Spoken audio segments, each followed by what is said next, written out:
Welcome back to Under season the 5 sea. of Porcelain Under the Peak, sea. Strange and Scary podcast, covering all things horror, sci-fi, and sometimes a little bit more. We got Chop Talk. We're going to share a little James Cameron news in a few different realms. Then we're going to play trivia. And for our main discussion, we are continuing with Jolly James Cameron Christmas, talking Nailed about it.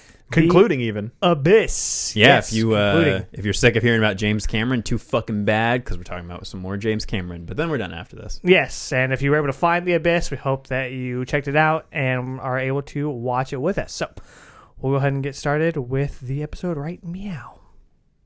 Why don't you take an axe and chop it open? All right, well, before we get started with the news, I am Tone. I kind of forgot to do that earlier, and I'm joined by Anthony and John. How are you fellas doing? Oh. Holidays got you down. That was his. I don't know what the fuck's got me down. I was like full-blown doldrums today. The man's got you down. Also, you hella sounded like you were doing Howie Mandella's Gizmo from Gremlins. Whatever noise you just made, I was like, oh my god, it's a mogwai. Well, sorry to hear that. Hope that you listeners, viewers, had happy holidays. Hopefully we did too by the time this comes out. Yeah, this is pre the holidays, but I think that that actually getting my ass out of bed, not powering through the abyss and taking a break in the middle of it, and then like actually putting myself together was definitely a Dressing up nice a lot of the time is enough to like at least get you going. Like I've heard that from other people, and it works for me too. Like sometimes if I just get out of bed and put pants on, I'm like, okay, I've made enough progress for today. I had to do that when I was working from home for so long. I was like, I can't sit in sweats all day. Like I gotta get dressed because it makes me feel better. Yeah. So if you guys are, I mean, you're obviously going to be hearing this after Christmas. My sister and I have our whole apartment booby trapped and ready. We're expecting to catch a couple fucking sticky bandits or wet bandits, or some wet bandits, whatever variety of bandits decide to try to get into our apartment. We got those booby traps ready. Very excited about it. Nice. Well, some of the news we want to share. Well, I want to share some personal news. I went to the Beetlejuice musical. Oh yeah, definitely. Fill us in on the deets. Did they have nice fucking models? It was pretty fucking cool, man. So, I mean, it had the classic Beetlejuice sign, very loud and bombastic, very different take on the character. So the storyline is very similar to the movie, but they had to change beats and they added some different character plot points to kind of give them a little bit more depth. Like with Adam and Barbara, they like want a child, but they aren't ready to take that next step, which I think is kind of loosely talked about in the original one, but this is very much more like the focus of their relationship. I'm pretty sure in the original one, there was supposed to be more of that in the beginning, but then Burton was just like, no, let's just get straight to them dying. Pretty much, yeah. Let's kill those Maitlands. Yeah, so it's different enough that I was like, okay, this is kind of new to me, but also had a lot of familiarity, and the main guy was almost like a Charlie Day version of Beetlejuice. Okay. Which was fantastic, because Charlie Day is hilarious. But it's still raunchy, even more kind of raunchy than the original nice one. fucking model! Well, there was at one point where he was talking about doing coke and like busted out a line on his sleeve and then like snorted the line. So he at least has like the manic energy. Yeah, and shit like for that. Beetlejuice, Yeah. That was pretty funny. And Pepe Sylvia was like flipping everybody off, and it was good. Some fourth wall stuff. So a raunchy show, definitely not for kids. Yeah, I mean, there were kids there. So, but I was busting up, and yeah, I'm not super into musicals, but I've been trying to get more into them lately, and I was like, man, this is kind of perfect segue for me because it's Beetlejuice, which obviously I love, and that musical stylings. But it was fun. I mean, if it ever comes to Modesto, I suggest that you guys go see it because it was a blast. Yeah, I'd love to check it out. I'd heard basically just from you and from one other person on a different podcast that I listened to who also loves Beetlejuice. He hated the musical, but I didn't want to mention that to you before you went because I wanted to hear your honest opinion. And I trust your opinion more than I trust this other rando dude on a podcast. Yeah, I mean, you guys know I love Beetlejuice, and I think we all do. We grew up with that thing, but you didn't feel like it destroyed your childhood? No, they're two different things. Yeah, to me, and it's not like I don't know. Even the sequel now, I would probably be disappointed with even if it was still Keaton.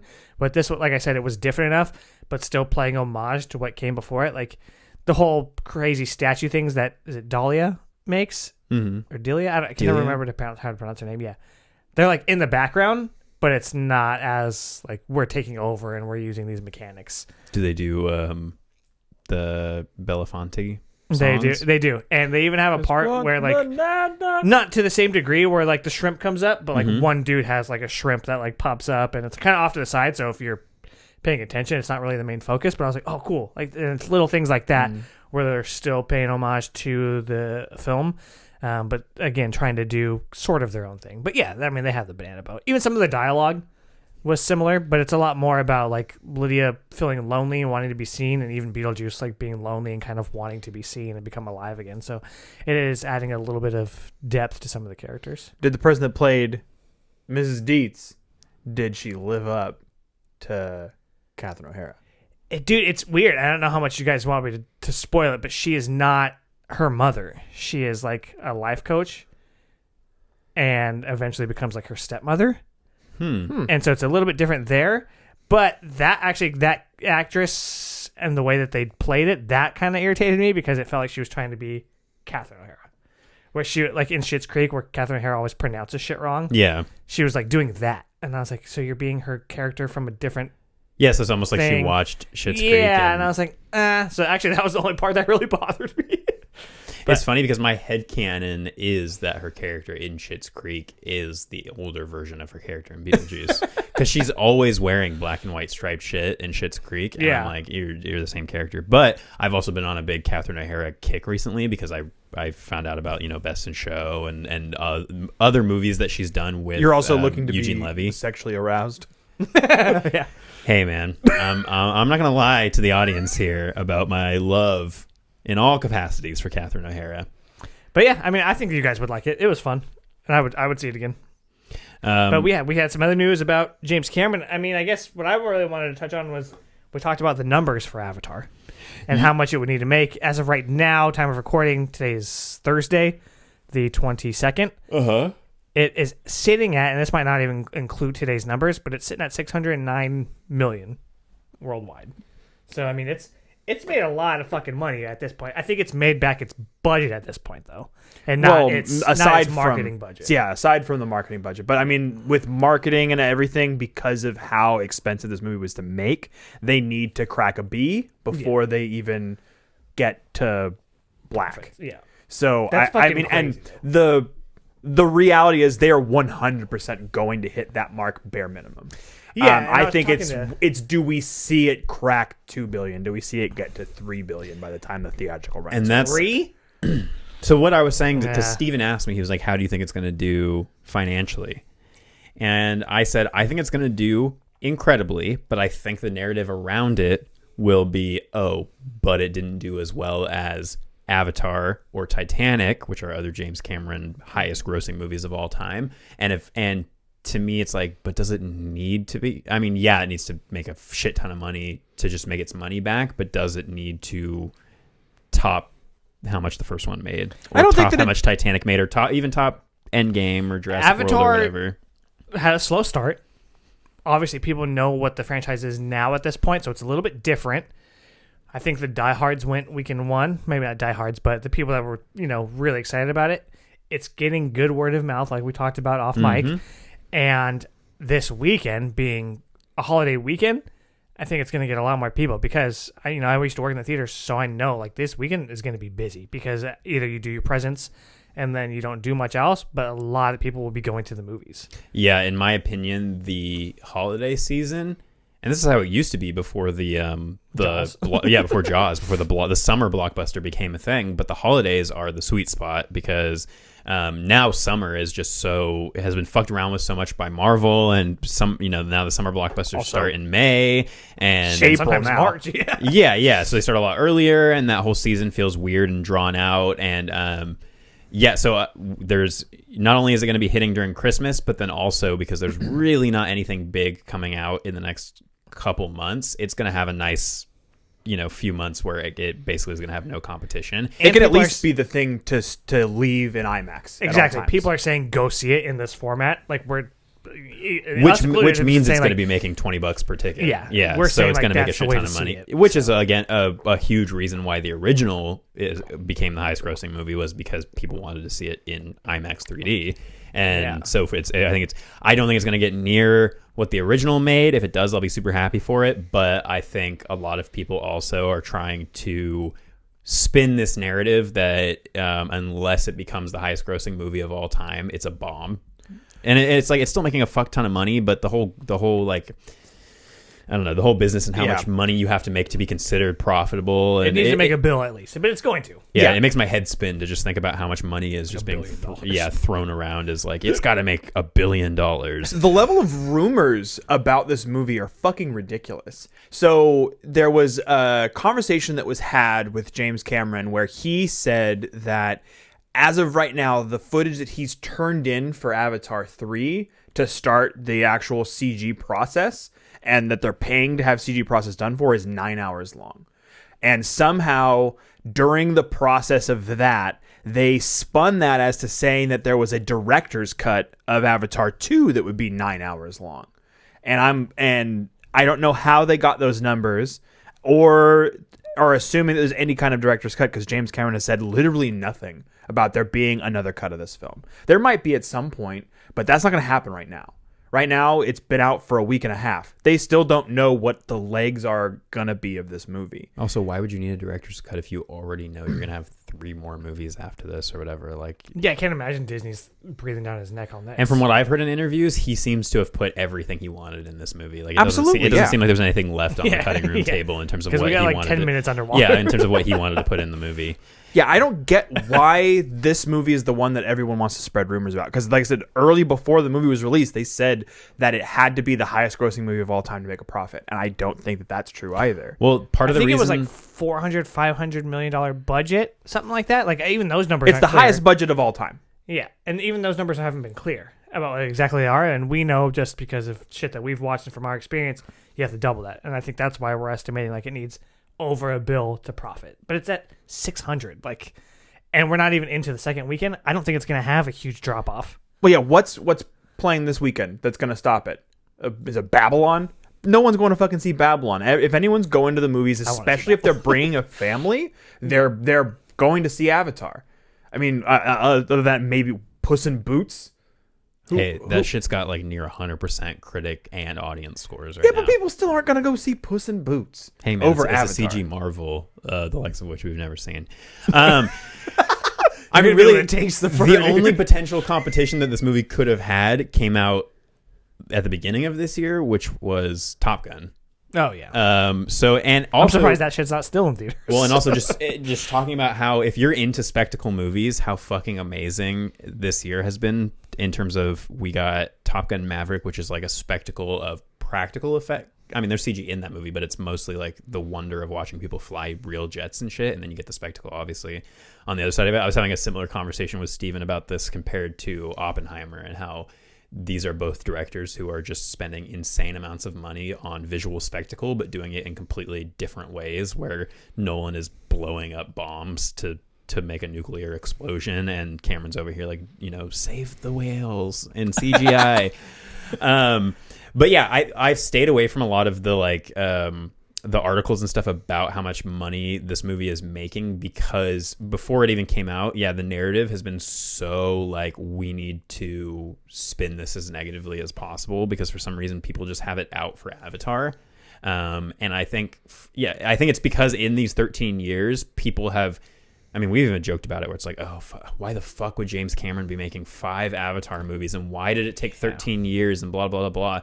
And somebody, I read a tweet today that stood out to me of like, why should an artist only, like, why should the stuff that they make only be considered like worth making if they have a rabid fan base behind it, or a studio demanding that they make this installment of this thing? Why can't an artist just be like, I'm so passionate about what I'm making, I'm going to spend 13 years on it and make it exactly what I want it to be? And it's like, That's a good point. Yeah, and when you take a step back, and because we get so wrapped up in the business part of it, not us specifically, but like the industry and people talking about it get so wrapped up in how much money it's making and the critical scores and the numbers and all that stuff, and don't try to look at it. And that's why I've been watching a lot of interviews with James Cameron too, and because it really reminds me like this dude is a fucking artist who puts his heart and soul into these things, and obviously it took 13 years for a reason, but I think in that 13 years, people built up this whole thing of like, well, the first one was just Pocahontas and it sucked and it wasn't really that great and it was overhyped, and now he's just going to only make Avatar for the rest of his life. And I'm like, you know what? If he does, that's totally cool with me, because he still made all these other fucking amazing movies, more than most directors make in their lifetime in terms of like classic smash. I mean, like, come on, man. Like, movies, that's all you need. To me, anyway. Yeah. And he's had a piece in Alien, and he had the Titanic. Like, and honestly, I liked Way of Water stuff enough that I'm on board. I'm like, cool. Can't wait for the next one. Yeah, so, I just hope it's not the same story, just like in the desert. Well, he's talked in interviews recently about the fact that we're taking it back to Earth in the next couple ones. The story is going to be more split between the people back on the fucked up Earth that they have let, because in the first one we learned that it was basically destroyed by humans, and that's why they want to take over Pandora.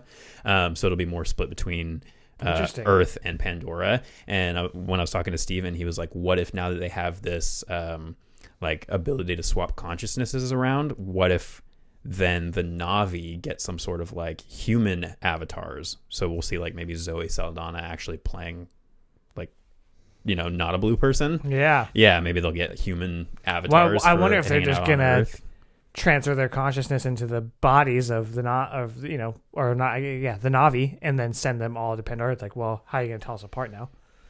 I guess the fingers, but yeah, but I guess like something that Cameron's wanted to do since the first one was he wants Neytiri to have a moment where she sees like what humans have done to their planet, to like really understand why they are the way that they are. Yeah.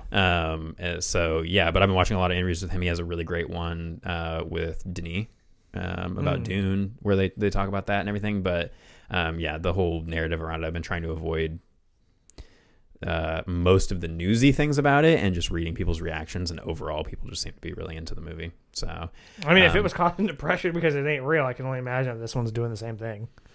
Yeah. But we were talking about how because James Cameron's been doing a lot of interviews, he was asked, of course, about Terminator and his thoughts on what he might do going forward with the franchise. He basically just said that he would want to reboot it if he was going to come back to do anything with it, and that if he did get the chance to reboot it, which he says there are talks happening of some kind for bringing the franchise back, he would want to focus more on the AI aspect of it than of the like evil killer robots aspect of it. Yeah, it's funny watching all these movies back to back, talking about that, and then even just like these Avatar things, where it's like he has always kind of had a message with his movies. Terminator ended up becoming like, you know, watch out for AI.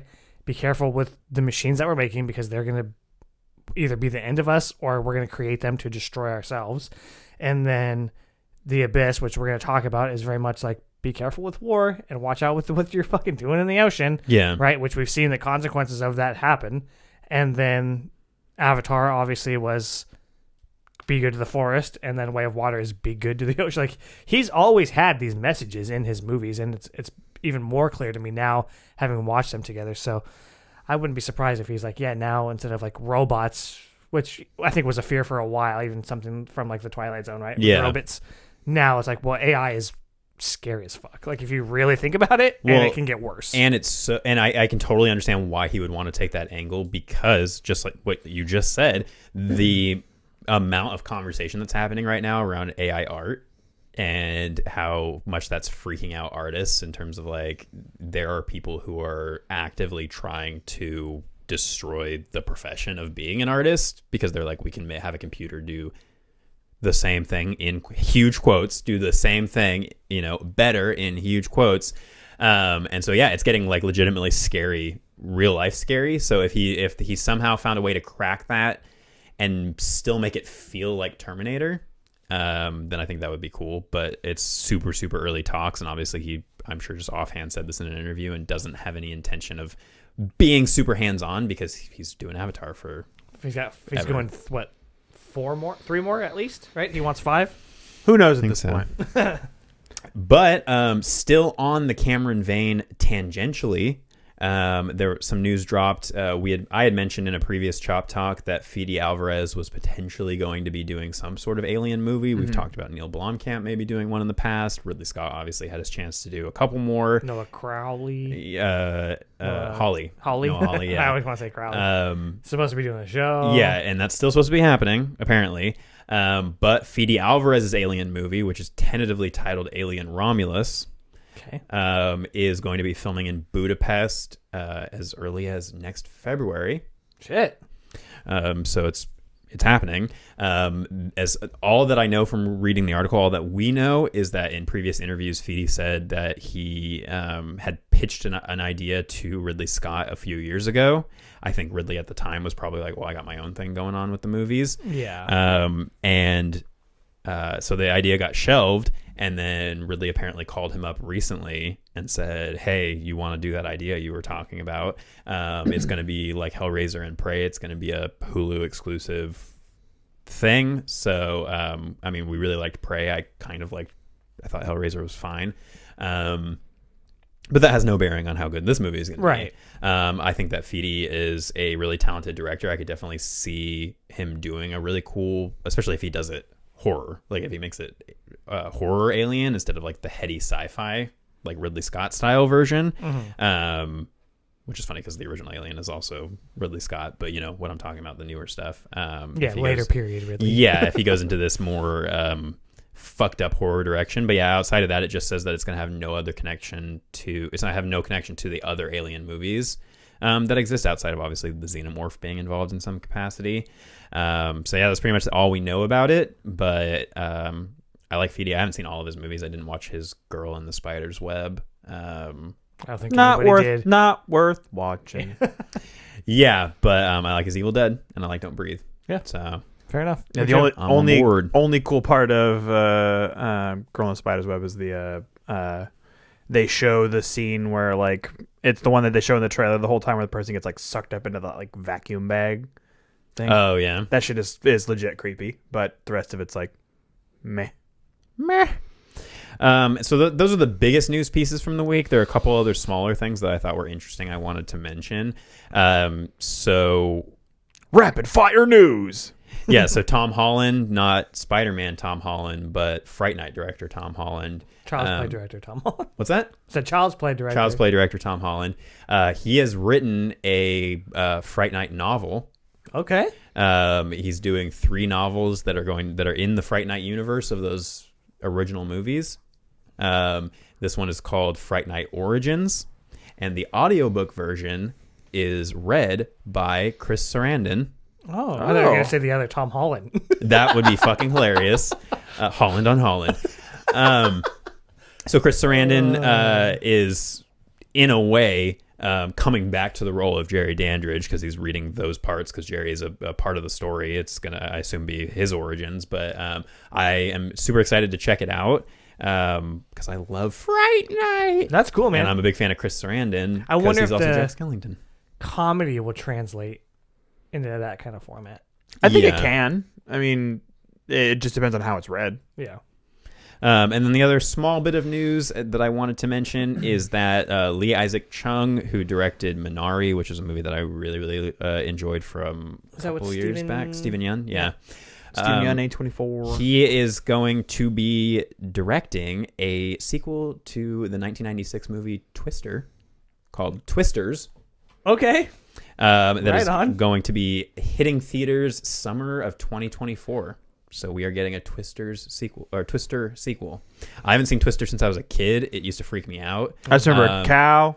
Yeah, I've been hearing people reappraise it as like it is kind of it's a horror movie, you know, because the tornadoes are scary. But without Bill Paxton, I don't know what that's going to be like.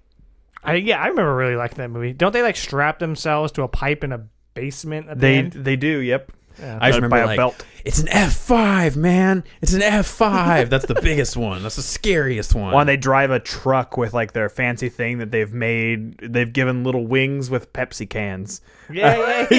They I remember a lot more about this movie than I think that I have any right Is there a thing called, is it Dorothy because of Wizard of Oz? Yeah, and it's got all the balls to like monitor and stuff. Yeah, I remember more about this movie than I thought I did. Wow, that's crazy. There you go. I took a picture with a Twister cutout when I was at Universal Studios and I was like 8 years old.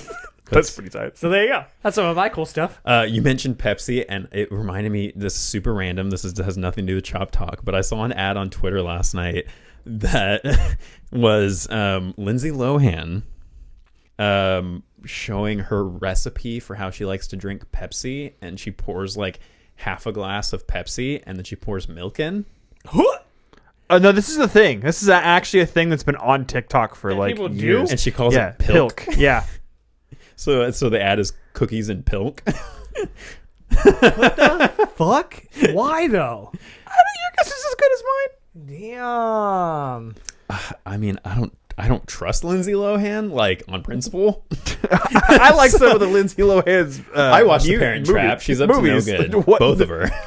What does she know about combining beverages? I don't know, but I kind of want to sip it.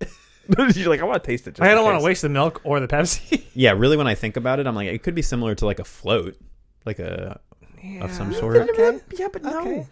All right, listeners, go ahead and try pilk. Try and some come pilk back. at home and get Activation back to us statement. on how fucking violently. Sometimes I fucking hate the internet. Yeah, how violent was your pilky diarrhea? I want to hit us with one last thing before we hop out of Chop Talk. Right. So, this is going to be the last episode of 2022. Yep. So I wanted Sayonara, good riddance, you loony. I wanted to pose the question to the group: what do we feel like was our best experience of the movie this year?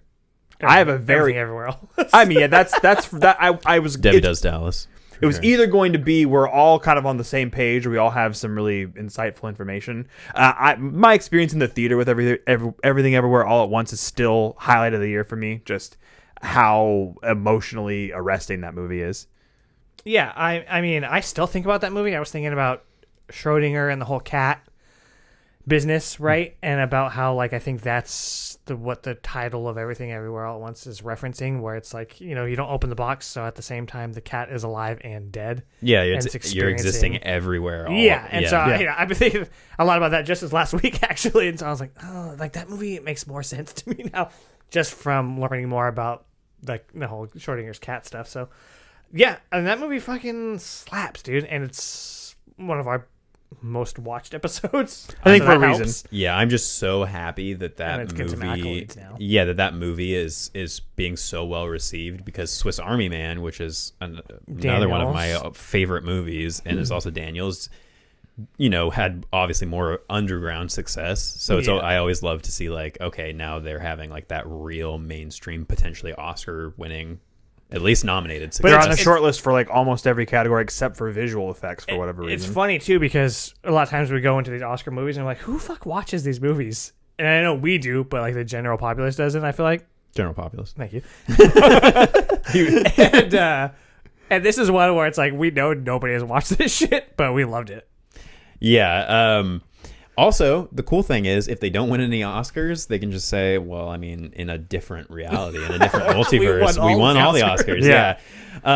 But I would say theater-wise, it would have to be either Everything Everywhere or Avatar 2. Yeah. In terms of my favorite theater experiences. And then outside of that, like, favorite just general movie experiences. General movie experience? Yeah.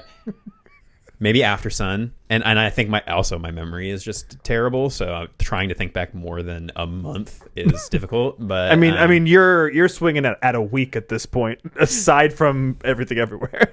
Yeah, but and I mentioned that.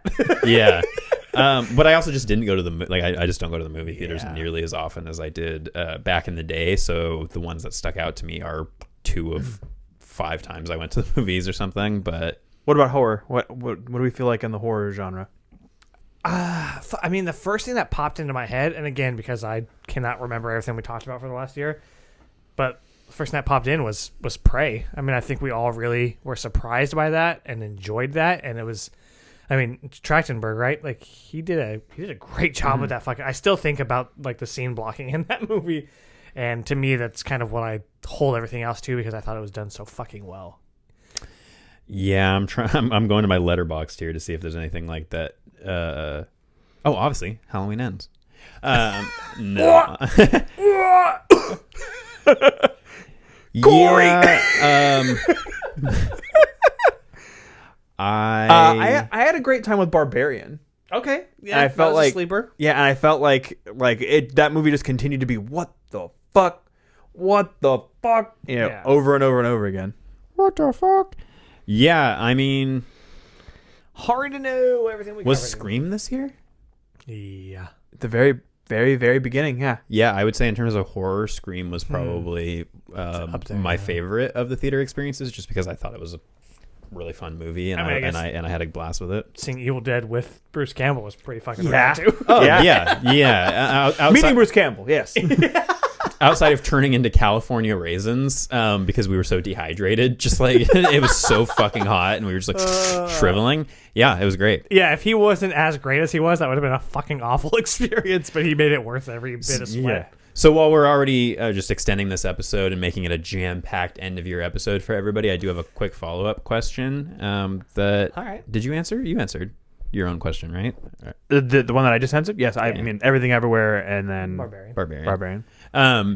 What do you have a goal or a resolution for movies next year? Is there something in terms of like, for me, I would say, I want to complete the AFI Top 100 next year. I'm at 54 out of 100, so it's easily attainable, but I want to knock that out.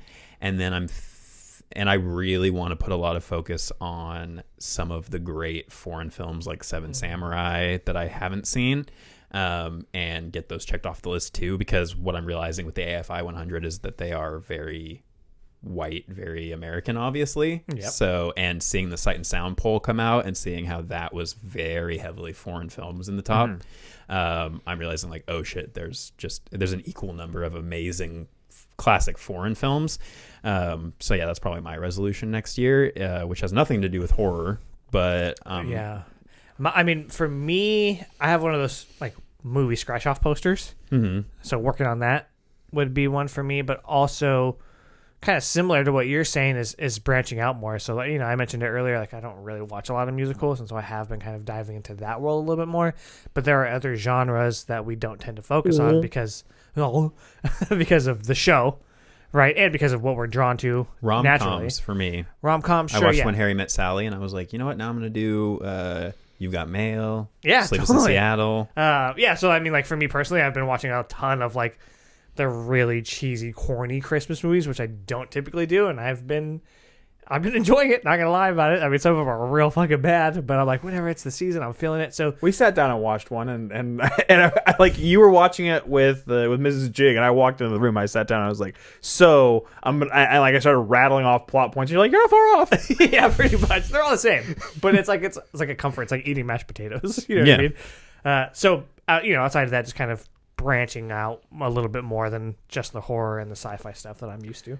I think mine last for 2022 was to watch at least, I think it was 20 foreign language films, and I think I nailed that by a fucking mile. I think we watched at least 20 for the show. And then I think I mean if you way more cultured than I thought. I mean, because we watched stuff like in the last like couple of months, you watch things like One Cut of the Dead. Like we watched a ton of shit that just all kind of mixed into our experience. We watched Host, But we're so cultured, it doesn't even register with us. We're just like, whatever, it's just a movie, man. Yeah, we watched Was a it bunch. Ford? I don't know. See, we've watched a bunch of stuff, and I think that's been a massive success. There's a ton of great things that we saw this year, and so I'm not sure what I kind of want from next year. I think that I maybe want to go back through and look at like some of like the great directors from the genres that I love, and see if I can check off the couple of extra films, shitty or not, of their careers that I haven't watched yet. I used to love doing like long retrospectives, like diving into like, let me watch your whole filmography. Yeah. Yeah, I want to do that with Arnold. You should, yeah. I'm gonna do it with. I want to watch every Kevin Costner baseball movie next year. You're not gonna have enough time. Hey, there are some great ones and there are some stinkers, but there'll be some things that you'll be excited about. I started watching Yellowstone, so be prepared for me turning into a cowboy real quick here. Yeehaw! This apparently all over the internet. There's a an actress who plays a character in Yellowstone who has a very large rear end who is apparently blowing the internet up right now. Well, there you go. Can't wait for it. Because that show has like 6 spin-offs and shit. Like that. Yeah, thing is Harrison crazy. Ford and Helen Mirren are in the new one, the new spinoff that. Yeah, they just there's like came an out with. 1800s one. There's a don't make a lick of 19 like sense. 83 or something. Then there's like a fucking spin-off of one of those. I was like, this is. I was reading about it just to know because it's massive. I'm not really into it. But it's not really my style. I think that's kind of the point where it's like I want to branch out more. Yeah. Well, I like that.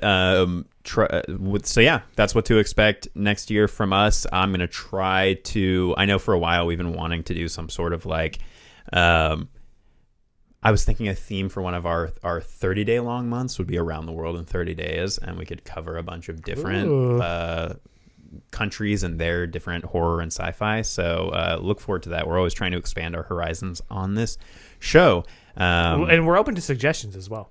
Yeah, absolutely.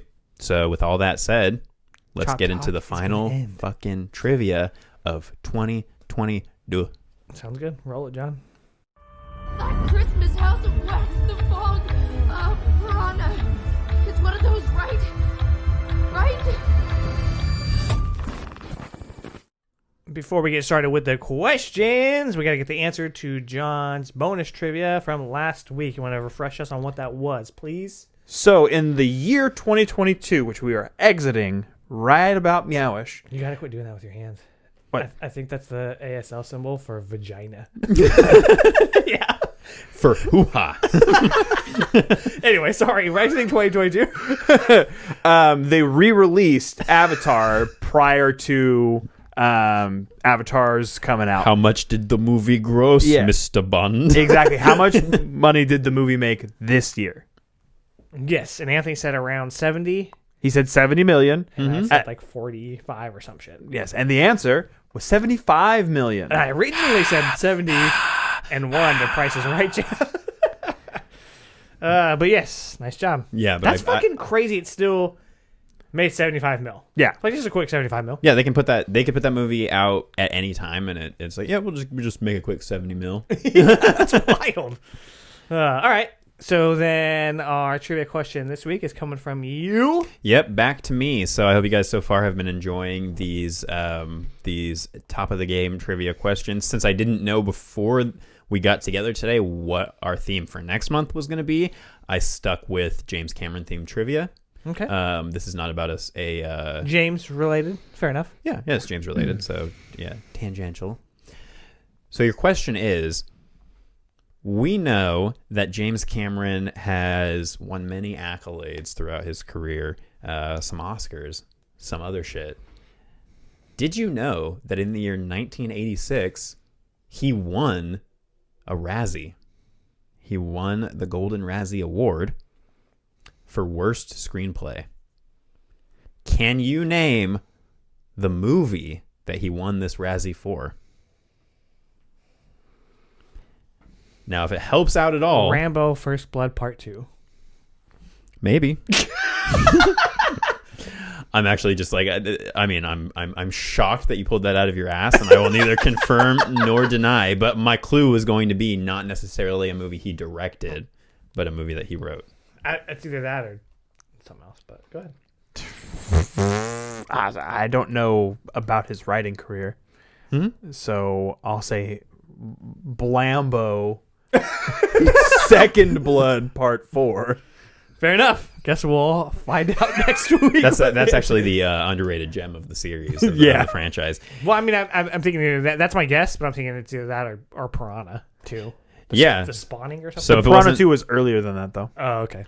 so it may or may not be Rambo First Blood Part 2, but All right. Well, we ready to play Trivial Pursuit, fellas? Let's do yeah, this. let's get into it. So Okay. to recap real quick, Tone and myself tied last week, which means his streak is technically continuing.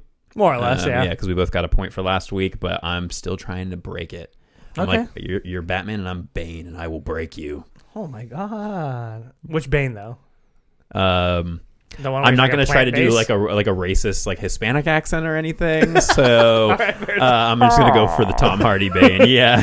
Fair enough. I was okay. born in the trivia.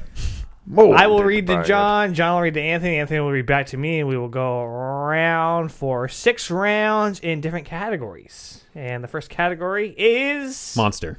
It is indeed monster. Hey! I'm actually going. I've done the joke thing enough that I'm actually going to try this time to nail them. Yeah. Sweet. And if I get all the categories right, I automatically win. Nope. Trivia. He's making shit up as we go. John, at the end of Night of the Living Dead from 1968, the deputy mistakes what character for one of the undead and shoots him? Shoot her! It's looking for the character's name. Oh, that's fucked. First, middle, and last Esquire. It's just the first name. I'm going to go with my name and say John. It is a typical name like yours, but it is Ben. Ah. So you're in the right direction. Yes. Anthony, The Mist from 2007 was based on the novella of the same name by what author? God damn it. You read Sutter Kane? No, it's Stephen King. It is indeed Stephen King. I was like, no. Good. It'll fuck you up. Tone, for your monster question, the brain of the monster in Frankenstein from 1931 is obtained from which of the following places? A, a graveyard. B, a university. C, a prison. Or D, a morgue. How wanna well do say- you remember your James Whale? A university. You are correct. It is from a university. Okay. I thought I was going to ask, like, what was the criminal convicted of, right? Because doesn't he end up taking, like, a murderer's brain or something? Yeah, he's supposed to get the smart brain, and he gets the Killing brain. killing brain. Them killing instead. brains. Yeah. All right, cool. Well, at the end of round 1, Anthony and I are tied. John's sitting at zip, but I think that you'll get the next one in the blank category. Super good audio. Continue. I know. This is the psychological is the brain. This is the sights category. the special eyes category. I just like watching him squirm. Dude, I forgot what it was. Gore/disturbing. There we go. John, what was the name of the novella that Hellraiser from 1987 was based on? Is it now? A novella is a girl novel, right? Yeah, it doesn't have a penis. Is it The Hellbound Heart? That is correct. The author, Clive Barker, also directed the film. Yellow. And And as you're on the board. I'm sure Clive Barker would be quick to tell you, you can have a penis and still be a girl. Okay. Tone. Okay. We're almost in the year 2023. Okay. No, I didn't mean any Get your offense. shit together. Didn't mean any offense. One Get thing- your shit now. One thing that he would also say is, fuck it, we'll do it, Clive. So true. Well, I'll do it live. Quote unquote. Anthony, in Green Room from 2015, what is the name of the punk band that the protagonists comprise? He got a little B2 emo on that one, buddy. Yeah, I had a problem. Nazi punks. Fuck yeah. Yeah, so I know the song they do, Yeah. but I was like, that's a good trivia question. Like some of these, I'm like, that's fucking stupid. Like that's a good trivia question. yeah. And I wasn't as high on Green Room as you guys were. Dude, I fucking love Green Room. Hey, I enjoyed it a bunch. Was their band called Mouse Rat? Hey, no trying to butter people up who happen to really enjoy Parks and Recreation. Yeah, the music of Mouse Rat. The answer is The Ain't Rights. Oh, even hearing it, that still doesn't sound too right. The only lefts. The aren't lefts, yeah. Tone, for your gore/disturbing question, in Videodrome from 1983. I feel like you always get the Videodrome questions right, but you always have the fuck reaction to it. Yeah, I like James Woods. In Videodrome from 1983, the Civic TV station is located in what Canadian city? You're like, fuck, Canada has cities? Oh, they had Providence. I thought they just had just moose parking. It's located in Regina. Regina, Saskatchewan.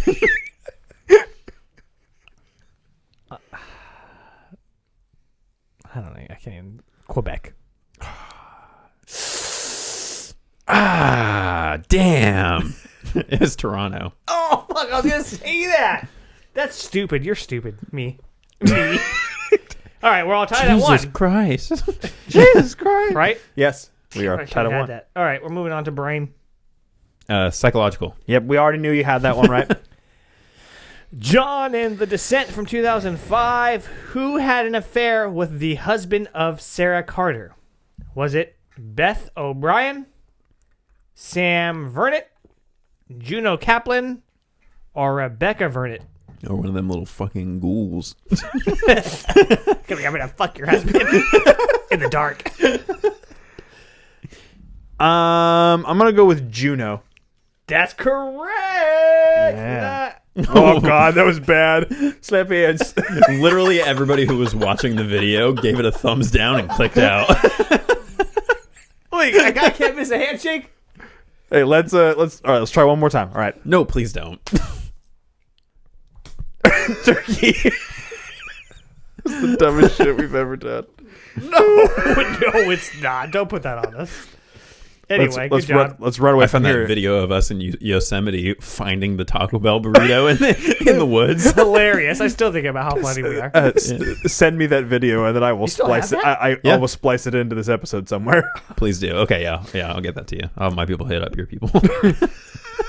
Anthony, what Prison Break actor wrote the screenplay for Stoker from 2013? What the fuck is Stoker? Wentworth Miller. It is indeed Wentworth Miller. Yeah, you see the high five too? Yeah, that's confidence. I'm sorry, John. I messed ours up on purpose. Stoker, directed by Park Chan-wook. I think it's might have been the only English language movie he's made. What is Stoker? It Is is it about Brom? no, it is their family name, but they have nothing. It's nothing to do with Bram Stoker. It's hard to describe, but I would recommend it. Okay. Wentworth Miller, huh? Yeah, weirdly enough. Yeah. And I have no fucking clue how I remembered his name, but doesn't. If you matter want to now know at anything this about point. a different type of Prison Break, check out our bonus episode over on the Creep Cult at patreon.com/Porcelain Peak, and check out our most recent episode about Andor. Yeah, sweet plug. Tone, for your psychological question, what Academy Award-winning director was a credited writer on 10 Cloverfield Lane from 2016? Didn't I just have like almost the exact same question? Was a writer on it? Mm-hmm. Academy Award-winning director was a writer on this movie. Abrams? Is that your final answer? Yeah. It is Damien Chazelle, who directed Whiplash and La La Land. Which I did not know until reading this question that he was writer on that. Shit, so that's dude. cool. Right on. Whiplash is tight. Also, isn't Babylon his movie? Isn't that Damien Chazelle? I think it is. I heard that movie's fucking rad, dude. Yeah, I've heard a lot of good buzz about it. I have to check that out. And The Whale. But Well, fuck. John, you're sitting at 2, and Anthony, you got 2, and I still got 1. And we're moving into Oh, that's right. I did get it right. the 4th category here. Paranormal. Yes. Yes, that's correct. John in The Sixth Sense from 1999. What is the profession of the protagonist played by Bruce Willis? Can't say bald. It's not a profession. And this is specific. He's a child psychologist. That is correct. There you go. He's an analropist. Is that how you say yeah. Yeah, I'll stop there. A philanthropist. And a therapist. Anthony, what is the name of the haunted mansion in The Uninvited from 1944? Was the name of the mansion? What the fuck? 1940. Did they remake that movie or they just reuse that name? They just reused the name. It's not the same thing. Because The Uninvited is a remake of Tale of Two Sisters. Oh, The newer right. Uninvited. And that's is a the one remake with of that. Megan Fox. Starring Alanis Morissette. That's The Uninvited is Oh, the no, one I'm thinking with of The Unborn. I Emily think. Browning and... We're all way off topic. Yeah. Yeah, mine was a The joke because she Unborn, has a song called The Unborn is with the chick Uninvited. from the first Cloverfield. The chick that's stuck in the building. Oh, okay. I just remember that the poster for that movie was just her butt. Oh. She's looking in the mirror and the little creepy kid's looking. Anyway, that's my long-winded way of saying I don't fucking know. I don't even remember the question. What's the name of the mansion? Dr. Spooky's House of Terrors. House of Cookies. Dr. Spooky's House of Cookies. Now, is that cookies or is it cookies? Yes. It's the Windward House. Okay. Yeah. Did you know that in Paris, their haunted mansion is called Phantom Manor? I did not. I always heard it pronounced. And Vincent Price did the original narration for it, but then like a week after they opened the ride, they were like, we should probably get narration in French because we're in France, and they replaced his narration. Oh, that's a bummer. Almost like the floor is getting lower and the ceiling's getting higher. That's what he says in the ride, right? Yeah. Yeah. So we're on to the next category, which is Wait. Oh no, we're still doing parent. I have my question for Tone. Yes. In your paranormal category, in Sinister from 2012, the pagan god Gabagool is also referred to by what other name? Oh, shit. The Bagul is the actual name, but not the answer to the question. Besides Bagul, what is he called? What? Because we have the joke where we say, I'm Vincent D'Onofrio, you got a gabagool. I'm Vincent D'Onofrio. You got a Gabagool. I think because of that, I thought that it was just gabagool. So when you said bagool, I was like, what the fuck are you talking about? You got one of them fucking Gabagools. Oh, man. Oh. So besides Bagul. Yeah. It's Slippy, Slappy, Simmons, Swanson. I really don't. Thor. That's all I got. It is Mr. Boogie. You fucking kidding me right now? I'm not. No, it's because it's the kids. They call him Mr. Boogie. That's the stupidest thing I heard. Yeah. All right. Way dumber than Gabagool. Gabagool is tight and very cool. All right. So, John, you've got 3 points now. Anthony, you've got 2 points now. And we're moving on to. I've got 1. My chances are getting the real. killer category. Is indeed the killer category. John, The Phantom of the Opera from 1925 was originally released in what audio format? A silent or sound horror film?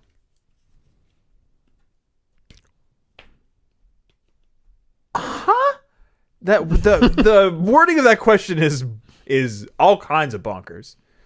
So it is a in what audio format? Basically saying, was it a silent film or a sound film? In what monochromatic format? I'm gonna say it's a silent film. That is correct. Yes, the one from 1925 is indeed silent. My favorite kind of opera is the silent kind. My favorite kind of disco. And then words. Yeah. Anthony, protagonist Aaron in You're Next from 2013 grew up on which of the following? Military base, survivalist compound, or an avocado farm? It's an avocado. Thanks. I don't remember well enough, so I'm going to say a survivalist compound. Survivalist compound is the correct answer, my guy. Ching. So you still have a chance. I'm already out. Okay. So you're saying there's a chance. Because what does that put you at 3? Mm-hmm. Yeah. And you have 4 right now? Mm-hmm. Okay. So you still got a chance. I don't. I'm out. But you can go ahead. Don't give up. I'm not. I'm still going to do my best. Forget the rest. Tone, in your killer category, what actor from The Magnificent Seven from 1960 played the henchman of the principal character played by Vincent Price in House of Wax from 1953? What? The logic of this question is just like, let's go back. Yeah, I think in that time. the writers of at least some of these questions, it definitely seems like they're trying to make them as Read it again? convoluted as possible. Okay. So basically, what actor from Magnificent Seven from 1960 also played Vincent Price's henchman in House of Wax from 1953? So how far before you make a right turn should you turn on your indicator that you're going right, and how far from that turn should you then get into the bike lane? And why does one of your testicles hang lower than the other? I don't know. Did you tell me why? I think space. Yeah. Because then your penis goes to the one side. Right? Yeah. So it like has room, or is that not right? No, it's the question. So it's like an Event Horizon when Sam Neill takes both of his testicles and kind of folds them on top of each other, and then sticks a pen through. I don't remember that at all. to demonstrate wormhole technology. There's a fly on a trapeze.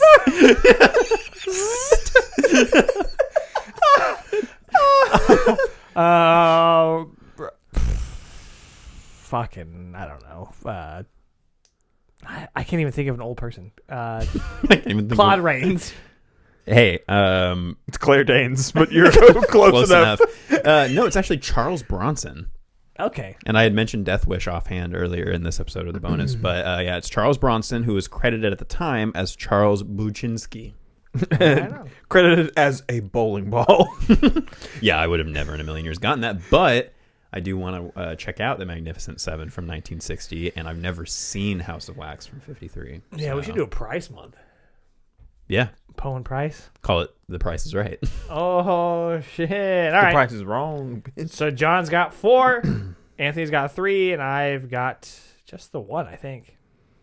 Really, the only one I'm mad about missing is the Toronto one, because that was tip of my tongue. Yeah, you're like, I only know 2 cities in Canada. Yeah, pretty much. Anyway, next category, we got the world shape, which is...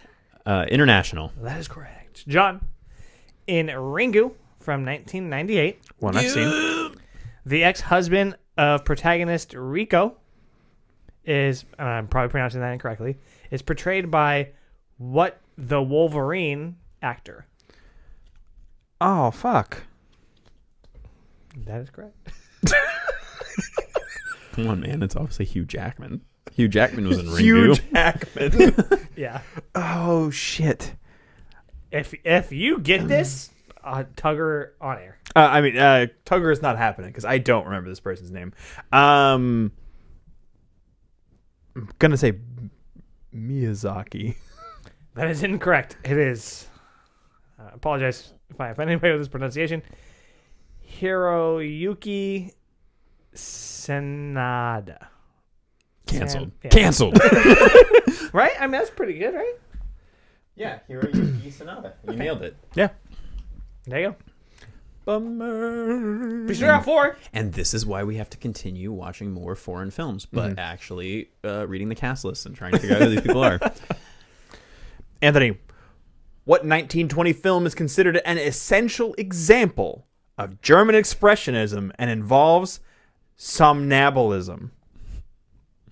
Well, that's going to be the Cabinet of Dr. Caligari. It is indeed the Cabinet of Dr. Caligari For the tie? for the tie. Damn, baby. Anything can happen in the next 2 minutes. Not much. We could buzz. I can. We'll see if you can get this international question. What 1964 Japanese film is based off a Shin Buddhist parable? What year? 1964. Late December back in 64. What's I don't the know. name of this Japanese film? The Grudge. Oh, I'm sorry. It's called Onibaba. Oh, that sounds familiar. Yeah, Onibaba from 1964. All right. Well, I end the game with a shameful 1, and John and Anthony tie at 4. Unless I get the extra bonus trivia question right, then I just win the round. Oh, okay. So when I start making up bullshit rules, I get I'll screamed bitch all at. these rules. That is going to wrap it up for trivia. We're going to take a little break, and then we'll be right back with our main discussion of The Abyss. Ad time. Join the Creep Cult. $5 a month at patreon.com/Porcelain Peak for exclusive content, merch discounts, and more. Join the Creep Cult. $5 a month at patreon.com/Porcelain Peak for exclusive content, merch discounts, and more.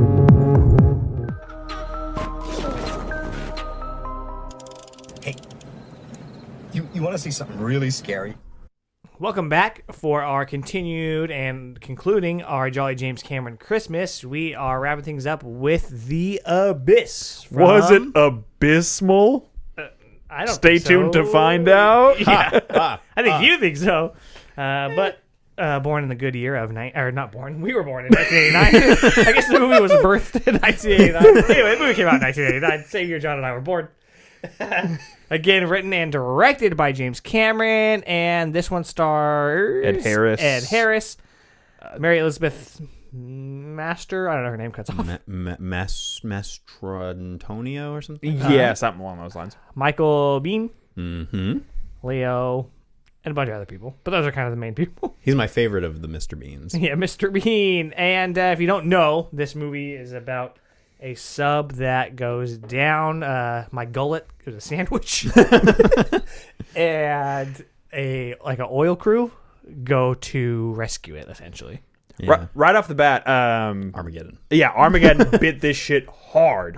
Yep. Yeah, what about we did it in space? What about if we included like military people who like have a different agenda than what they're saying the agenda is, and then also have like a crazy cast of characters who are random people from this oil rig? It's literally the fucking same thing. To me, it felt like this bit off Alien in terms of having like the blue collar workers all palling around on a thing. Oh, And I there's see. Aliens, obviously. Spoilers. And there's the like angle of like the military has their own like side goal with the alien and everything. So anyway, and then Armageddon bit this off. But So the original movie is 2 hours and 20 minutes, which is still a hefty runtime. The only version that we came to find out, is the extended edition or the special edition, which is 2 hours and 40 minutes. So it does add an additional 20 minutes to this movie. And this movie was almost impossible to find. So I wanted to talk about that a little bit. Because we were wondering what the deal with that was. We're not the only ones who have run into that problem. I've seen other people covering this movie being like, why the fuck can I not find this anywhere? I was like into the Apple TV remote, The Abyss, and it had like some other random movies, and I was like, James Cameron's The Abyss, and then it was like The Ghosts of the Abyss, directed by James Cameron. I was like, no, not this. How many movies is this going to do? I'm gonna. Yeah, so I was very irritated. Ghost of the Abyss, pretty dope though. I saw it in IMAX 3D when I was a kid. We went It's on a a field documentary? trip. Yeah, about the Titanic. Yeah. Oh, okay. But yeah, so He just likes The Abyss. yeah, he's a big fan. He just wants to fuck the ocean. I'm convinced of it. Which is Avatar: Way of Water confirms it. Yeah.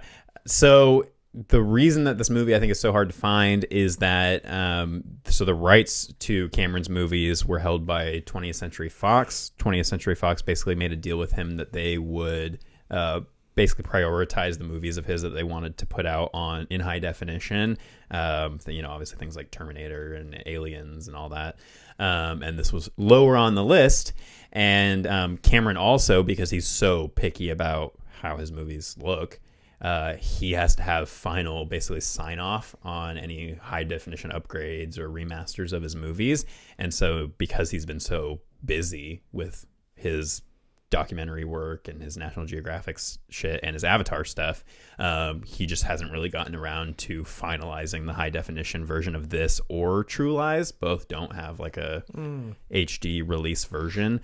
And so people basically every year, a lot of people assumed that because now Disney owns 20th Century Fox and owns all of James Cameron's shit, that they would release The Abyss finally in HD to coincide with Way of Water. But that hasn't happened. And anytime James is asked about it, he says, it's in the pipeline. I just haven't gotten around to it yet. So I will say that because we had to, search the deep depths of the internet to finally find this movie, I would like to see it in an HD release because this didn't look as good as I think this movie probably is supposed to look. I don't think it looked bad, but I still think having a little bit of an upgraded version of this would. I think the standard definition or whatever that we watched with the dated effects probably helped. Yeah. Because if everything else is going to be high def and then we get like this really out of place, like old CGI, it's going to be weird. Well, and he's also not like a Lucas where he goes back and wants to fuck with the effects on things. He's not a tinkerer. Yeah, the only thing that he changed on Titanic after the fact when that was re-released in 3D was the night sky. Because I guess Neil deGrasse Tyson pointed out to him that on the date the Titanic sank, the night sky and star position wasn't accurate in the movie. So then Cameron went in and changed that. But there are other mistakes. How the fuck did he recognize that? Neil deGrasse Tyson That's lives crazy. for ruining movies. He's such a piece of shit. So I don't like the man, but It's hard to tell. yeah. So he's not big on. Oh, that reminds me. I'm so fucking glad that I remembered this. I wanted to make a correction about last week. I made a fudge. I shitted my pants when it comes to giving our audience knowledge. I said that the Ender's Game series was written by Arthur C. Clarke and that he was a shitty human being, and that he had also written the 2001 The Space Odyssey novelization. I was getting Arthur C. Clarke mixed up with Orson Scott Card. Orson Scott Card is the guy who wrote the Ender's Game series. Arthur C. Clarke did 2001. write 2001. The book, though. Yeah, so I got them mixed up. Orson Scott Card is the one that's a terrible person. And the reason that I remembered this is because he was the one who actually was contracted to write a novelization of this movie, of The Abyss. Oh. And at first he didn't want to do it, but then when he realized it was a James Cameron movie, he was like, cool, I'm on board. And he said that he actually had a decent working relationship with Cameron because Cameron knew that Card could walk away at any point and didn't need Cameron's money or whatever, because he was successful enough with his other shit. So Cameron respected him on that level. But he was like, hearing what he's like on set with his actors, I never want him to adapt any of my material. Shit. So anyway, just reminded me, and I wanted to make that correction because Arthur C. Clarke has passed away, and I didn't want to be shitting on a dead man's memory. But yeah, don't speak ill of the dead man. One of the things I wanted to jump into specifically around this movie was the fact that jump in the deep end. The fact that what we found and were able to watch was this extended cut. Apparently so there are a ton of what would have been at the time groundbreaking visual effects. Like obviously this entire water effect was the basis for what we end up getting in T2.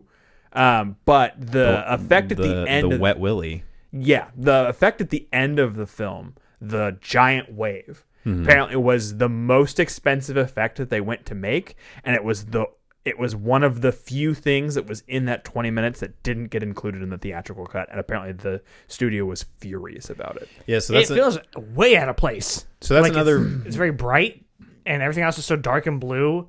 And I was like, did he just reuse scenes from Piranha? Yeah, because we spent almost the entire movie under the surface of the water. So when it starts, under the sea. Yeah, so when it starts cutting away to the above ground stuff, it's confusing. But unlike most director's cuts, where it's the director kind of coming back and saying like, "This is my preferred version of the movie," the theatrical version of The Abyss that Cameron put out was the one he was happy with. He was happy to have made those cuts because in test screenings, people didn't love the wave, and they. But so then, what's the alien destroying? Because they wanted to spoilers, obviously, but like that shows us like we can destroy you. Stop fucking around.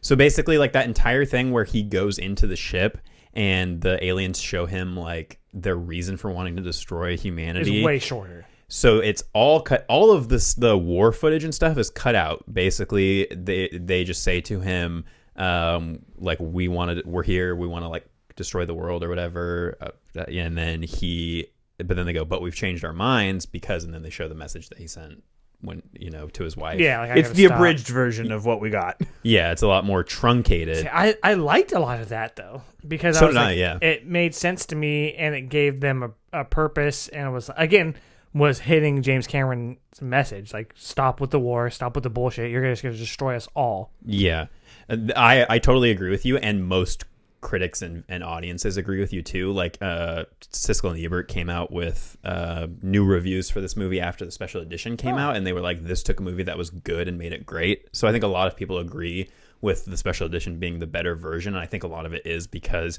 it fleshes out the message of the movie better. But yeah, so we watched and when I looked at the runtime of this, it didn't even dawn on me that this would be an extended version because I'm so used to James Cameron movies being 3 hours long. So I was like, oh, this makes sense. Yeah. But I guess he had this idea when he was in high school. He was, obviously he's always been into the ocean. There's an H.G. Wells story called Into the Abyss that doesn't really have too much to do with this story, but is kind of one of the first stories that has the idea of underwater aliens. So he was kind of inspired by that. and then went on to do other stuff. Did the first Terminator. Is a lot of this, and maybe you don't know, is that tanks, like in big water tanks, Yes. and then miniatures? Yeah, Okay. bigatures. Is that what they're called? That's what Peter Jackson called the huge miniatures on Lord of the Rings. So that's kind of like the industry term is bigatures when they're massive miniatures. But so he was inspired when he was making Terminator. He saw some news stuff about submersibles that were starting to explore under the ocean, and that like reawakened this idea of wanting to do the abyss. And then he continued to do the submersibles in any way or shape or form that he could, including one of the highest grossing drama films of all time, Titanic. and including getting in one himself and going to the Titanic and the bottom of the Mariana Trench. But is any of the technology presented in this real? Like, is that how rigs work? Like the oil rigs, like they just move? Yeah. When they're tethered to the boat like that. Okay. Yeah, there's actually terrifying real life stories of people who have been in those attached underwater stations, because a lot of the time how it works is because of the depth that they're at, it's really, really inconvenient for them to be going up and down constantly. So people who work in these undersea like research facilities that do actually exist, or these undersea like oil things or whatever, they stay down there for like a couple months at a time. So you go down there and then it takes, you have to go super slowly up to the top so you don't get the bends. So yeah, and they're just tethered to like a ship, and if that ship gets in a crazy storm, they can get fucked up. That's fucking they just crazy, kind of float around dude. like that. So yeah, he saw that. He was inspired. He was married to Gail Ann Hurd at the time, who was a producer on a lot of his films, including Terminator.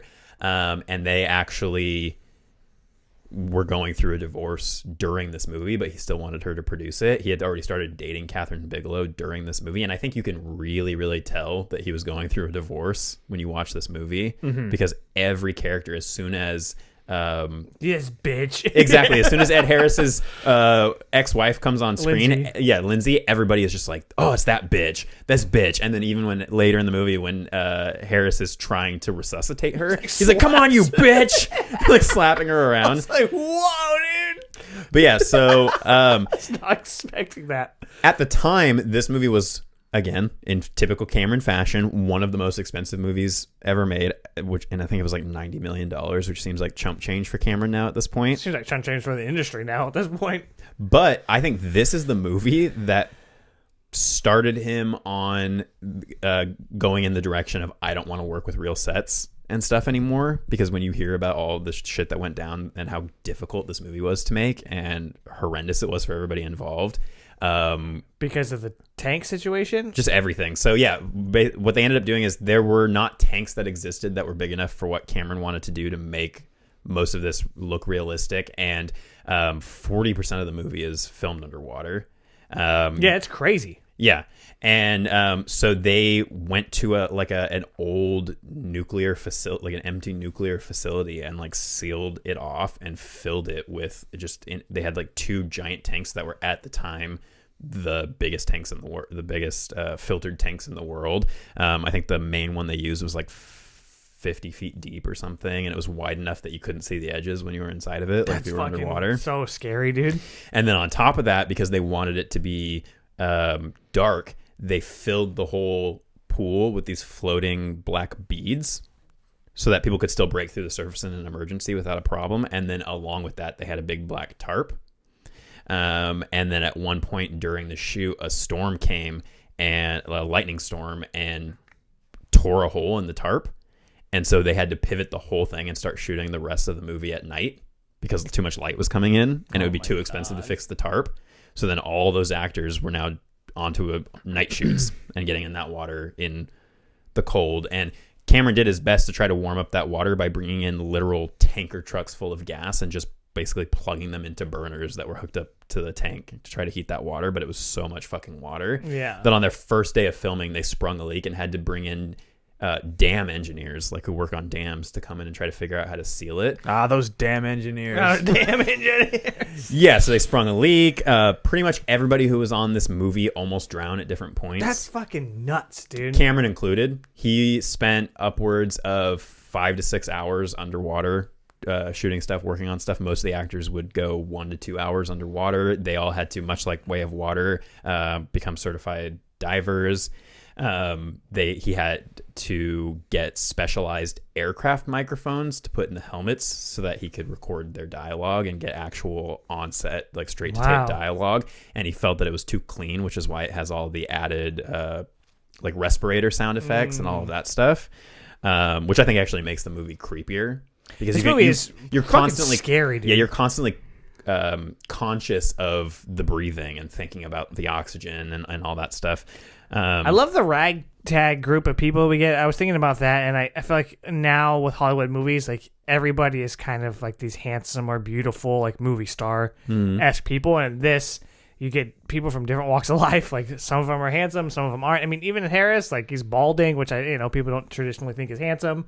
I mean, he's a good-looking guy and everything, but it's just like you get a lot of variety in this, and I was like, that's cool. Where it's not all just like the generic, typically like white guy, and so that was fun to see. And in the original version of the story, he had written it as them being scientists, and then he changed it to like oil workers because he wanted them to be everymen. And also the studio was pushing for like Harrison Ford or somebody more conventionally handsome to play the Ed Harris role, and Cameron really wanted Harris specifically because he was balding and looked wasn't conventionally handsome. So he looked like an everyman, and the studio didn't want him. And so when he did his audition, he wore a motorcycle helmet as a diving helmet to like cover up his balding head. And he had actually tried to get hair transplants for this movie, and I guess the hair, like it's something was unsuccessful or whatever. And I'm like, no, it has to take, I think. Like bald, as attached to bald your stuff. gracefully. And I love Ed Harris. He's great. I think he's fantastic. And he's fantastic in this movie. And Michael, is it just Bean? Mm-hmm. He's great. I was like, man, you are a pretty rad villain. And it's cool to kind of have him and Cameron work together and have him play very different roles. Yeah, because he is. I do think there's a villainous streak in Kyle Reese in terms of like how kind of fierce and unhinged he seems in Terminator, and so this is kind of obviously pushed more into just straight up like villain territory. But I feel like he's at least a little bit more complex than someone like Quaritch in the Avatar movies, the Stephen Lang character, in terms of just being straight up like, I'm a military dude who's Semper Fi, fuck shit up. Yeah, because he gets, I forget what it's called, but he's getting like this like pressure shakes. Sickness, and it basically causes him to go. And that was his idea, because Cameron had just had it in the script that he just went insane, and he was like, well, what if I had him affected by this actual like deep sea I loved it. sickness. I loved seeing the kind of psychosis take over, and I think some of that gets cut in the theatrical one, because I read that little thing that you sent us yesterday about like the differences, and I was like, okay, cool. I think it adds a lot more to his character, and even just like the military guys in general, seeing how it's like, yeah, we need to follow orders, but also like he might be losing his mind, so then eventually they pull back and kind of try to help everybody else out, and then it's like, well, we should just survive at this point. Yeah. So we haven't gone too much into just what the plot of this movie is, but so these oil, the submarine carrying nukes runs into something underwater, ends up crashing, and so this oil team is sent down to try to investigate the vessel, potentially recover the nukes, I guess, and when they go down there, Michael Bihn's character ends up taking one of the rovers, the Explorer bot things, to go out to try to get the nukes from the submarine. And because he does that, they don't want the Russians to get it. Yeah, and that's a theme that's a lot more expanded in this version, is the Soviet or the Russians versus the United States, like that, the actual conflict. So because he takes off with that, they're unable to detach themselves from the ship that's above, and a storm hits and shit goes crazy, and their whole crane thing collapses. And when it crashed next to him, I was like, oh, sign of relief. And then it tipped over, and I was like, oh shit, it's still attached. Like a second before, they were like, oh shit, and I was like, oh, this is intense, man. So I had a hard time attaching myself to this movie during this first like hour. See, the first part got me good, and then there's a little bit of slowness until his psychosis really starts to take over, and then the end of it really got me. See, I wanted more of what we get in like the last 30 to 45 minutes of this, with like the stuff with the alien and all that shit. Like that stuff was fun and it felt different.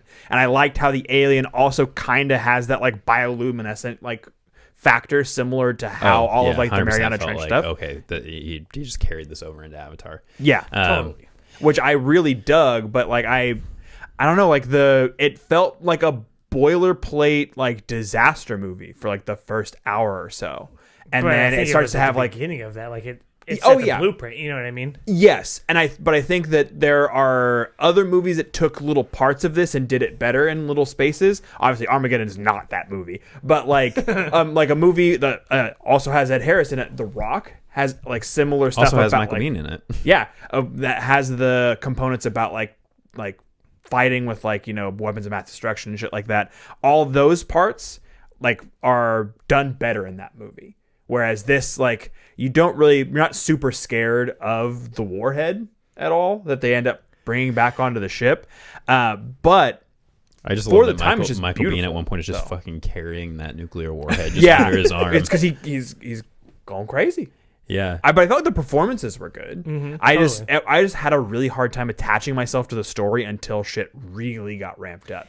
To me, it felt like two movies where we get this like the length of two. Exploration, yeah, pretty much, and looking into aliens or like, you know, creatures under the sea, but then also this like everyman versus the military, two different agendas type thing going on, which is more like on the lines of Armageddon, where it's like, there's no alien component. If you added an alien component then to Armageddon, that's kind of this movie. If you like combine that with like Apollo 18 or some shit. Yeah. Right. So to me, it felt like parts of it felt like that movie Underwater. And I was about to say like Underwater closest comparison would took be Underwater. Yeah. out the military stuff and was just like, let's focus on there being creatures in the sea.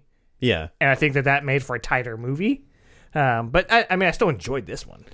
I was kind of the opposite in terms of what I was interested in this movie, which was I would have preferred that this didn't have the alien shit in it and that it was just about them getting dragged down into the abyss of the ocean and having to deal with like the paranoia. Yeah, because I have to vocalize this on you know, before that's like a, you know, obviously really scary for me is the ocean's fucking deep sea's terrifying. The deep sea and the dark and claustrophobia and the pressure, which is why I think it didn't grab me the same way, because that's, I mean, I'm on record. Spiders are the only fear. Everything else couldn't care less about.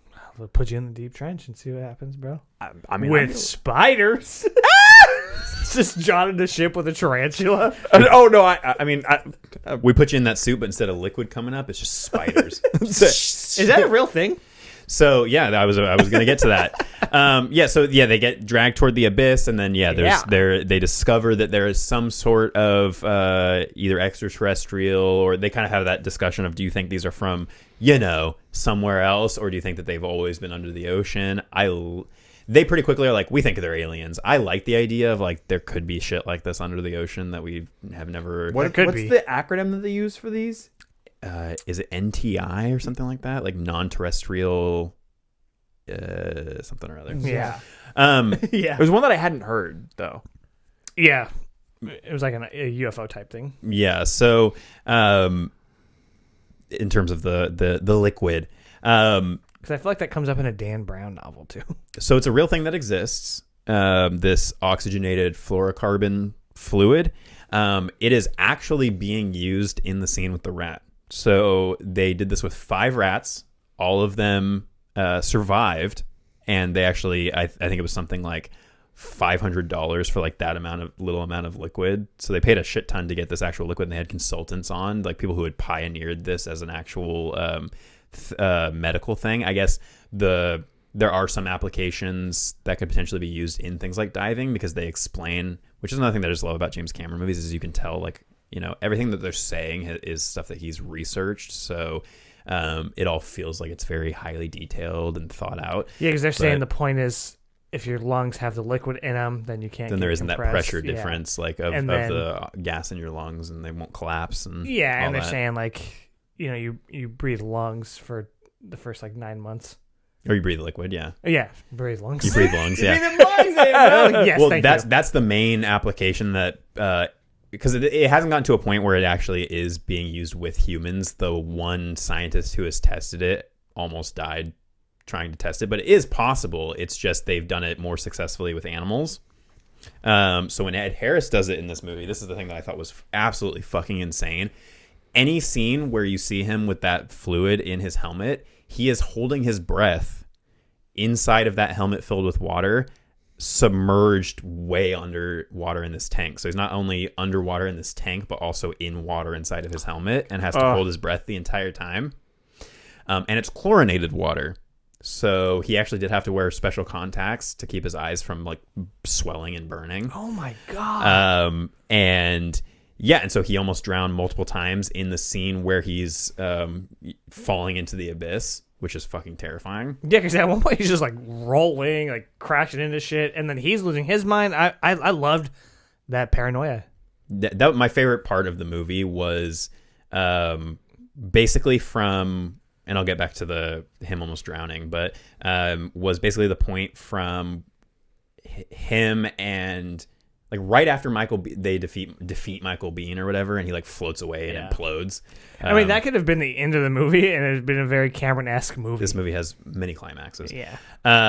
Basically from when they do the whole like I'm gonna drown and you're gonna carry me back and resuscitate me, that actually made me so emotional that I actually did cry because I got pretty emotional during the scene when.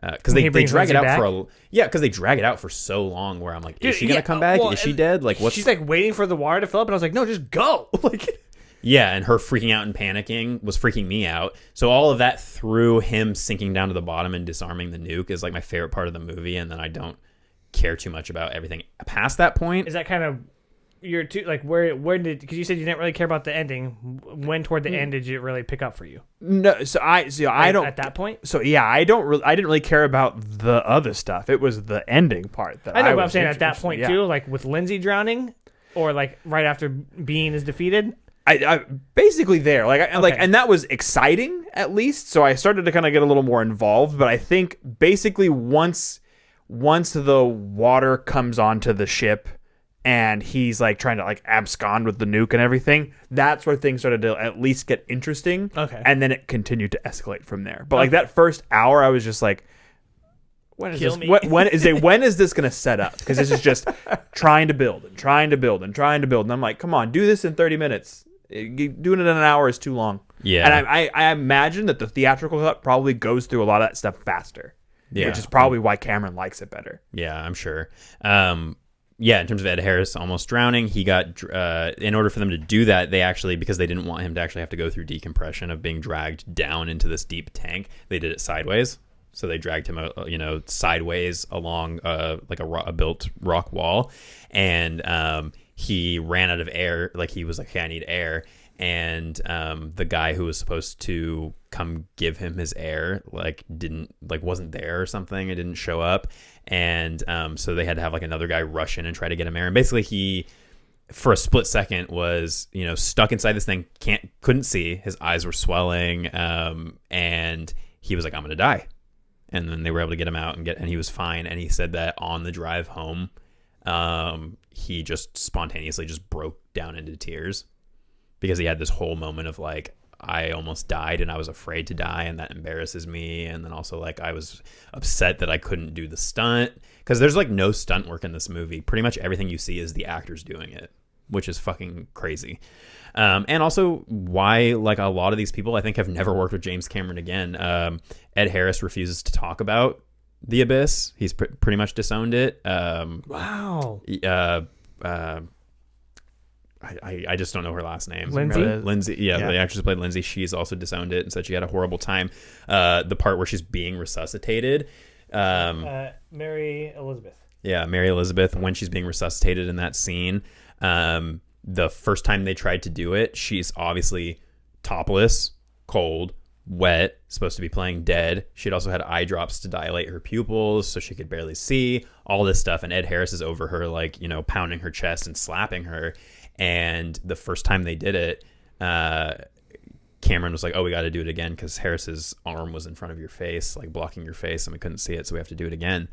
So then they go to roll it again, and Harris notices that the red light on the camera that shows that the film is out has come on, and literally nobody's saying anything. So he's just sitting there slapping the shit out of her, and finally he's like, "Is there film in the camera?" And they look and they're like, oh shit, no, it's out. And Mary Elizabeth got up and she was like, we're not animals, and like stormed out and didn't come back for hours. Like they all had to go in and convince her to come back and shoot. Cameron at one point was down in the tank and he was like, shit, I got like 5 minutes of oxygen left. I got to get back up. So it's so deep that they have to like decompress. So Cameron would actually watch dailies of the movie while decompressing, like halfway in the tank. He'd be hanging upside down to keep the weight of the helmet off of his shoulders, and he'd be watching through like a glass window at the side of the tank and watch the dailies because they would have to spend like 2 hours decompressing at one level and then move up and decompress for 2 hours at another level, just holding on to like a hose. That's fucking crazy. Because they go so deep in the tanks. Yeah. That's crazy that they had a tank that deep. Yeah.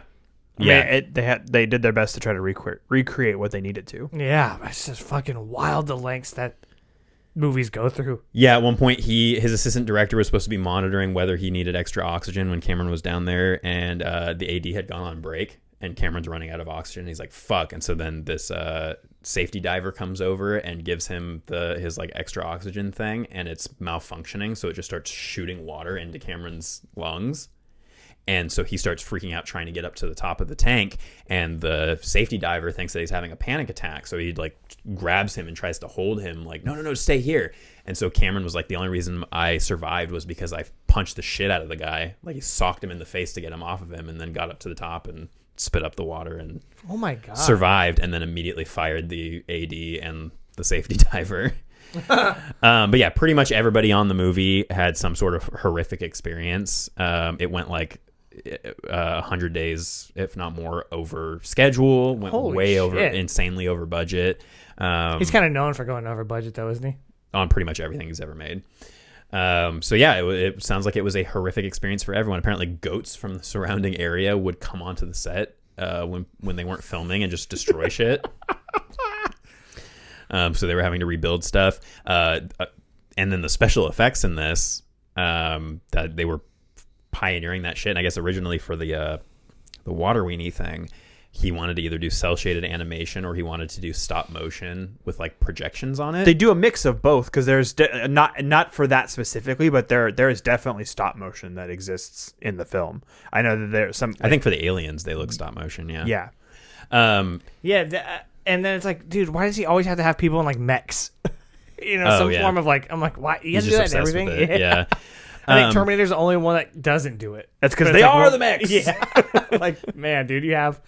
And it's so blue. I was like, yeah, man, you could have given Abrams a run for his money. He at one point was just like, I'm going to make everything blue. And, I mean, little hint at things to come. Ed Harris sticks his hand in a toilet, gets it dyed blue. So he's got like a Navi hand throughout the entire movie. Also, it's disgusting. He made the people blue.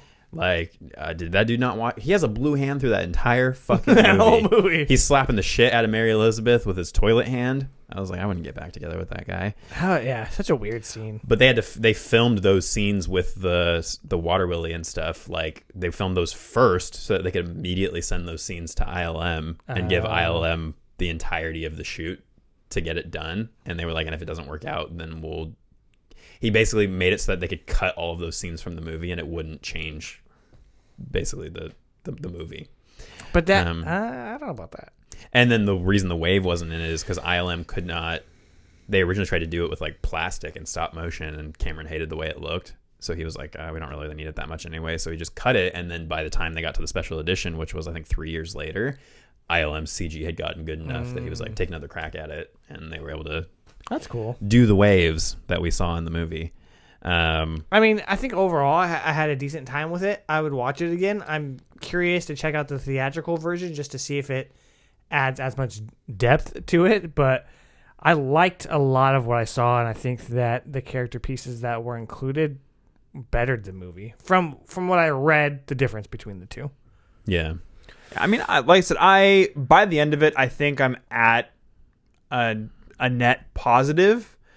Just because I thought that the ending that we get to was interesting enough for the time and it was different enough from some of the other things that we've seen up to that point. And I thought the design was cool. I thought the design of kind of like how they have these weird alien creatures, which obviously he's continued to use later into his career, was something that stuck around. The only thing that really didn't hold up was the CGI, I think. Yeah, I mean, I don't really know if like I'm itching to go back to check out a theatrical cut. It's also it's probably, I mean, I haven't seen Piranha 2, but it's probably his worst movie. I mean, and that's saying something. The majority of his career has been, at least moderately successful, if not like every time he steps up to the plate, the most successful thing that exists at that point. Yeah. I mean, like I said, I enjoy Aliens for the most part, and then both of the Terminator movies that he did were great. And then Avatar is what it is, but it was the thing that pushed, CG to the next new level.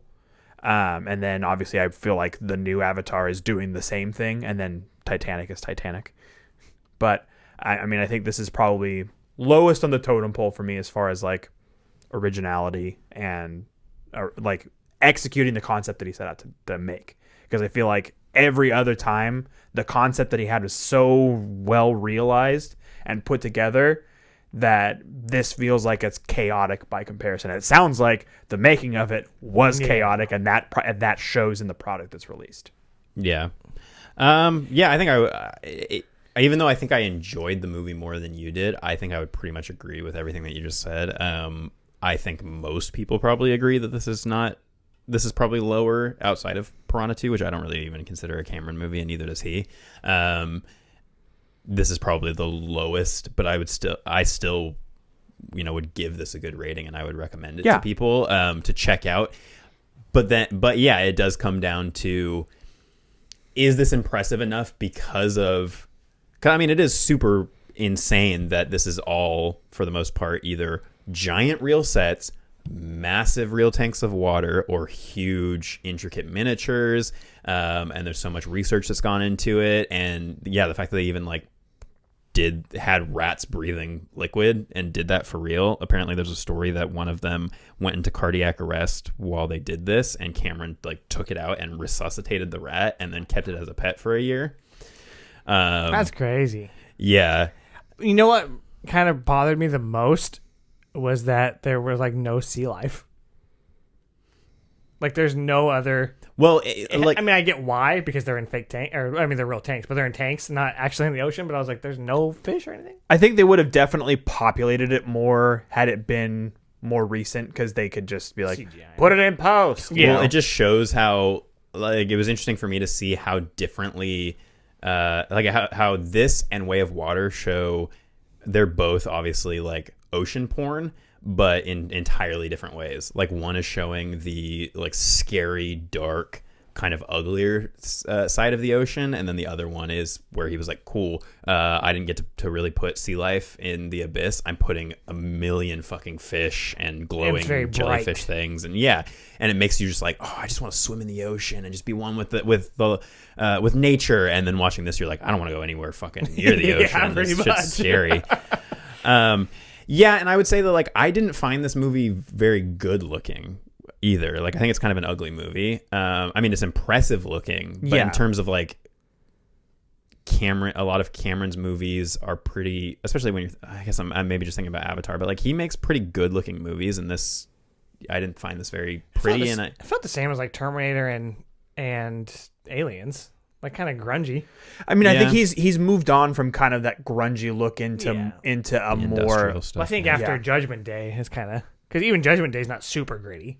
And I think you can see that, I mean, obviously in the effects of the water wiener, but also in just the way this looks. This was also the first film that he shot on Super 35 millimeter film.